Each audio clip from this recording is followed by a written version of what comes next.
Hey guys, GvG Guild is about to start the new season. There have been a couple GvG Guild changes with how the tiles are set, stuff like that, so I figured I would go over them and show you guys how to properly set your defense in the meta teams. I'm in the Shire right now. We're only about top 80 here, but last event that I wasn't really a part of, and I joined recently, they were about top 10. They were around 9th, I think, for GvG, so I definitely think they know what they're talking about. And I'm just going to go over the recommended way to set your teams, maybe some things you could do off meta, but I haven't really tested them. Obviously, this is a new season with the new changes, so things are not concrete. They are not definitive, but this is what it seems like will be the best. I'm just going to show my defense because I don't want to leak my teammates too much.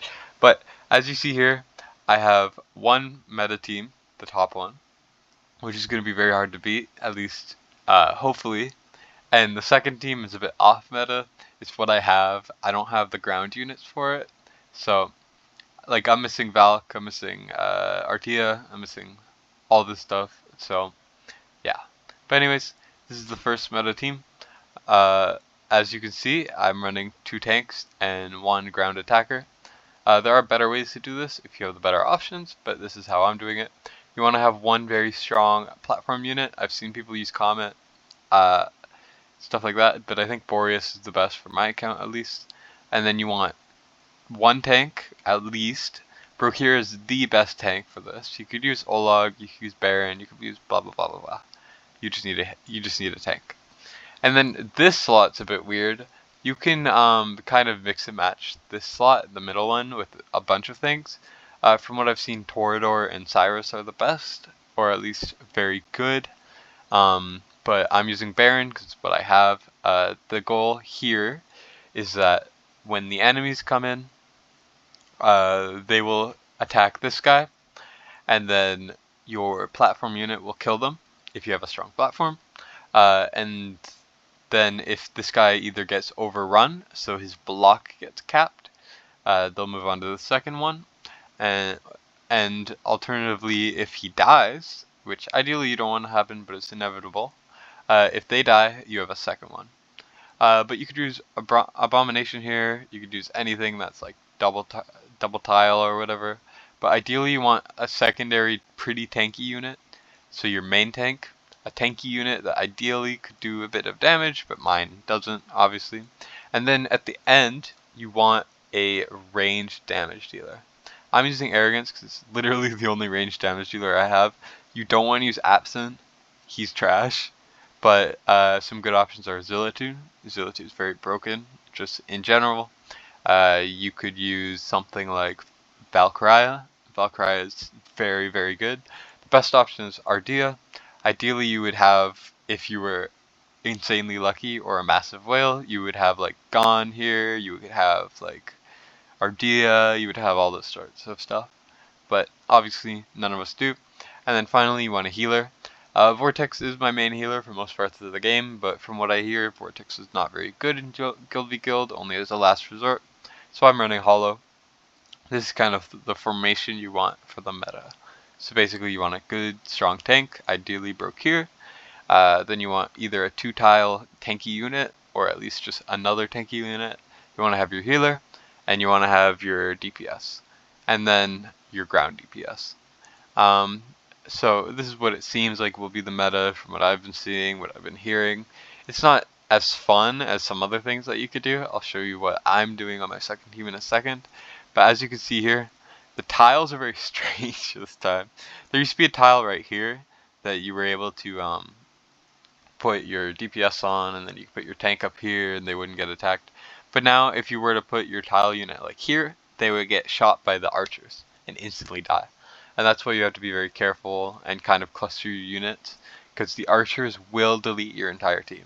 If you build anything at the front, if there's a good archer, they're dead. You're dead. You just lose to the archers in this formation. So you got to do it like this, pretty much, unfortunately. But anyways, let's go over my second team. This obviously will differ. You can do whatever you want on your off meta teams. Just try whatever, but this is what I'm doing.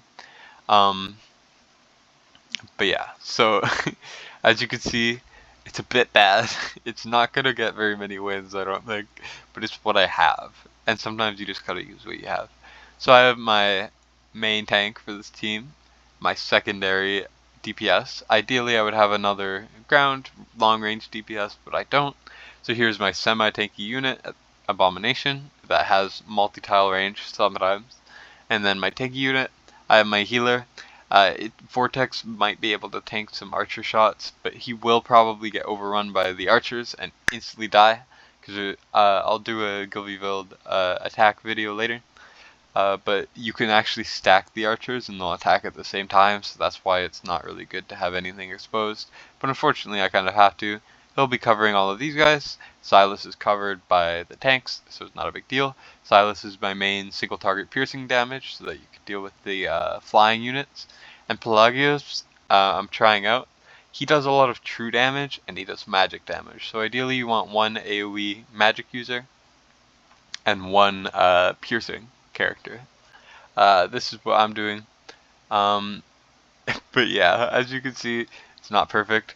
There are some teams you could probably do up here. I know I is decent, but I think I got shadow nerfed. I'm not 100% sure, so don't quote that as fact. But I think did get nerfed, unfortunately. But anyways, this is about it. Though you do have to be very careful of a lot of things with these teams. I like the archers, for example, which are the main issue. And here, let me show you guys what they look like. So these archers are kind of broken. They deal a ton of damage.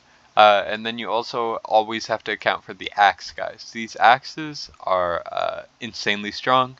They were kind of the main meta of the previous GvG guild, but they might have been nerfed, and there might be a little bit of a different meta. There's some new demon soldiers here. I'm not sure what any of them do. But yeah, so currently what the meta looks like is you want to have 3 ground units. And you just want to kind of go off of that if you can. But I think that's about it. I'll probably do some attack videos later. But also one more thing I have to go over is how should you build them.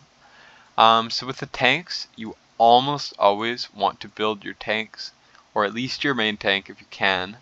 First of all, you want just them built well. This is not the best build ever, but it's what I have. You do want Guardian ideally if you can, but above all, you want a block artifact. Block artifacts are insane for GvG. You really want to have one. Of course, I only have one normal block artifact, but broke here luckily I have his exclusive, which increases his block. But the other block artifact you want to be using, I will swap this one to Olog later, but it used to be called Olog's Wall, now it's called Bastion Ring. This is the best tank artifact. You want to have this on all your tanks if you can, just for that extra block and damage mitigation. I will be moving into Olog later. This is just what I use for normal gameplay. But anyways, just prioritize block as much as you can on your tanks. And then for your DPS, just build them like a DPS, I don't know. But yeah, you also should be about an hour before GvG, your gears get locked. So when they're locked, you can change them, and it won't change them in your GvG defense, which is really nice. So what you do is before an hour is left, so maybe like 2 hours before or like 20 minutes before, you want to be changing all your gears to have your best gears on your GvG lineups. That's what I'm gonna have to be doing. As you saw, my my battle power wasn't too great. It was about 300,000. I could probably get this up a little bit more, and I will be rebuilding most of these characters just with what I have and try to get them to excel a bit more. Anyways, I think that's about it. It's enough talking from me. Wish me luck. This is not ideal, obviously. I'm not gonna have the amazing top tier GvG teams. I don't have enough money to do that, but hopefully this helps, and hope you all have a great day, night, whenever it is. Goodbye.